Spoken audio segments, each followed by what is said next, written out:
Greetings and welcome into Recruiting Hot Topics. I'm Channel 2 Sports Director Zach Klein. That is Michael Carvell, the blogging and recruiting extraordinaire for the Atlanta Journal-Constitution. MC, let's get right to it. Every year in high school football here in our state, there seems to be a senior that comes out of nowhere to establish himself as one of the state's best prospects. Do you think it'd be safe to say that this year's breakout senior is North Gwinnett High School wideout Nate Brown?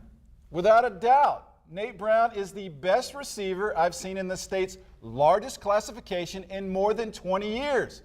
All he does is make plays. Nate has 19 touchdown catches in 11 games. 19! Wow. And he's doing it against elite competition. The big guy caught 4 touchdowns against Norcross High School, the defending state champs.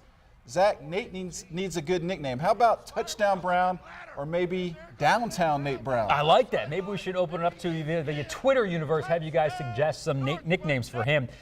You said the best you've seen in 2 decades covering high school football. What about Calvin Johnson? He was an absolute beast, and he seems to be having a pretty good career in pro football. Yeah, Calvin Johnson's the best wide receiver in the world, but he played at Sandy Creek, which was not in the state's largest classification at that time.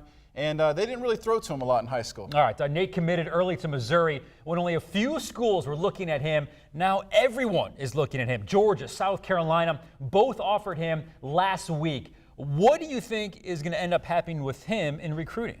Well, right now, Nate Brown is focused on North Gwinnett and the state playoffs, but this could turn into a circus after the season.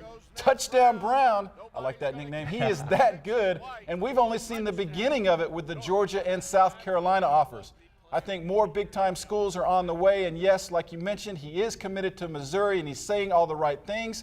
But this one, my friend, is far from over, in my opinion. All right, Michael, this question has nothing to do with Nate Brown specifically, but where do you stand on the issue of kids switching their commitment from one school to another? This seems to be a growing trend in high school and college football. Well, welcome to the future of recruiting. This is definitely a trend, and we're going to see more, not less of it, in the future. There have already been several big decommitments this year, including Sandy Creek wide receiver Damari Kitt. He switched from Georgia to Clemson. There's Tucker linebacker Dietrich Dukes. He went from Louisville to Georgia. And Zach, coming up in the next 3 months, there will be so many more flips. It's the season for flipping. We did research on this last year, and what we found out that out of around 200 Georgia kids who signed with D1 schools, more than 50 switched their commitments.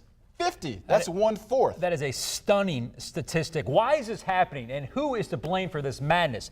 The kids or the colleges? Well, each situation is different, but on a general basis, you can definitely blame the colleges more than the kids. Recruiting has changed drastically in the last 5 years. Colleges are fiercely competing against each other to offer kids at an earlier and earlier age. Then the colleges put pressure on commits to commit early. So there are countless examples of this, and the kids, they usually end up looking like the bad guys to the public, but it's really the colleges that are the foundation to this madness. All right, Michael, final question for you. Do you have any advice for the kids watching right now who are struggling on whether to just stick with their commitment or switch to another school? Yes, I mean, talk things over with your parents, your coach, your inner circle, but ultimately every kid out there should make whatever decision is best for him in the long term, even if it hurts the feelings of a few colleges. Again, this is one of the biggest decisions of your life, so do what is best for you. These college coaches, they'll get over it, and the way the business works today, they'll probably be coaching somewhere else in a few years anyways. That's just the way college football works these days. And when you make up your decision, text Michael so he can break it on Twitter or the AJC.com. As always, we appreciate your time. We'll see you next week on Recruiting Hot Topics.